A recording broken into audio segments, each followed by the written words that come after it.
39வது புத்தக கண்காட்சிக்காக சென்னை தீவுத்திடல் தயாராகி வருகிறது.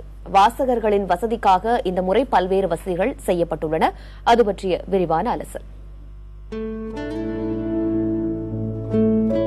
உலகம் எவ்வளவு நவீனமாக மாறி வந்தாலும் புத்தகங்களின் பங்கு முக்கியமானது.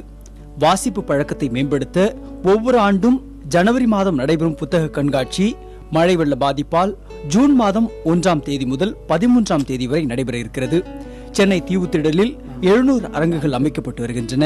பன்மொழி புத்தகங்களும் கண்காட்சியில் இடம்பெறும் என நிகழ்ச்சி ஏற்பாட்டாளர்கள் தெரிவிக்கின்றனர். வழக்கமாக என்ன ஆகும்னா தமிழ் புத்தகங்கள் ஆங்கில புத்தகங்கள் மட்டும்தான் இருக்கும்.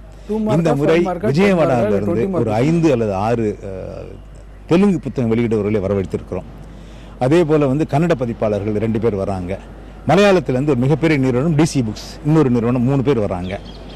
ஸோ இவ்வளவு பேரை ஏன் கூப்பிட்டுருக்கிறோம்? அது போக டெல்லியிலிருந்து இந்தி புத்தகங்கள் வெளியிடுகிற 2-3 நிறுவனங்கள் வருகிறது, சமஸ்கிருத புத்தகங்கள் வருகிறது, இது கூட ஆங்கில புத்தகங்களும் வருகிறது. சென்னை புத்தக கண்காட்சிக்கு தமிழகம் மட்டுமல்லாமல் பல்வேறு மாநிலம் மற்றும் வெளிநாடுகளில் இருந்தும் வாசகர்கள் வருவது வழக்கம். இவர்களுக்காக ஏடிஎம் வசதி, வாகன நிறுத்தம் இடம், கண்காணிப்பு கேமரா உள்ளிட்ட பல்வேறு வசதிகளும் ஏற்பாடு செய்யப்பட்டு வருகின்றன. புத்தகம் வாங்கும் வாசகர்களுக்கு 10% கழிவு வழங்குவதுடன் 10 லட்சம் தலைப்பில் 1 கோடி புத்தகங்கள் விற்பனைக்கு தயாராகி இருக்கின்றன. இது மட்டுமல்லாமல் நாள்தோறும் பல நிகழ்ச்சிகள் நடத்த ஏற்பாடு செய்யப்பட்டிருப்பதாக தெரிவிக்கின்றனர் நிர்வாகிகள்.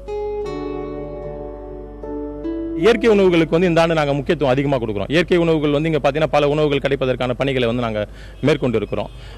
அது மட்டும் இல்லாத பார்த்தீங்கன்னா உங்களுக்கு புத்தக கண்காட்சியில் பார்த்தீங்கன்னா பல்வேறு நிகழ்ச்சிகள் பார்த்தீங்கன்னா வித்தியாசமான அளவில் நாங்கள் செய்வதற்கான பணிகள் ஈடுபட்டிருக்கோம். இப்போ சென்னை தினம் ஒன்று கொண்டு வந்திருக்கோம். ஸோ அந்த மாதிரி பல்வேறு நிகழ்ச்சிகள் பார்த்தீங்கன்னா ஒரு நாளும் ஒரு தினமாக கொண்டாடுவதற்கான பணிகளை இந்த பாப்பாசி செய்து கொண்டிருக்கிறது. பல்வேறு தலைப்பில் புதிய புத்தகங்களை வாசகர்களின் பார்வைக்கு வைக்க பதிப்பாளர்கள் தயாராகி வருகின்றனர். வாசிக்கவும் அப்புத்தகங்களிலேயே வசிக்கவும் வாசகர்கள் தயாராகி வருகின்றனர். மழை வெள்ளம் தடைகளை தாண்டி தயாராகி வருகிறது சென்னை புத்தக கண்காட்சி. வாசிப்பாளர்களின் வாசிப்பு பழக்கத்தை மேம்படுத்தவும் தனி மனிதரின் அறிவு தேடலை விரிவுபடுத்த அவசியமாக இருக்கிறது புத்தக கண்காட்சி. அந்த வகையில் 500க்கும் மேற்பட்ட தொழிலாளர்களின் உழைப்பில் தயாராகி வருகிறது சென்னை புத்தக கண்காட்சி. புதிய தலைமுறைக்காக ஒளிப்பதிவாளர் மதுவுடன் ராஜ்குமார்.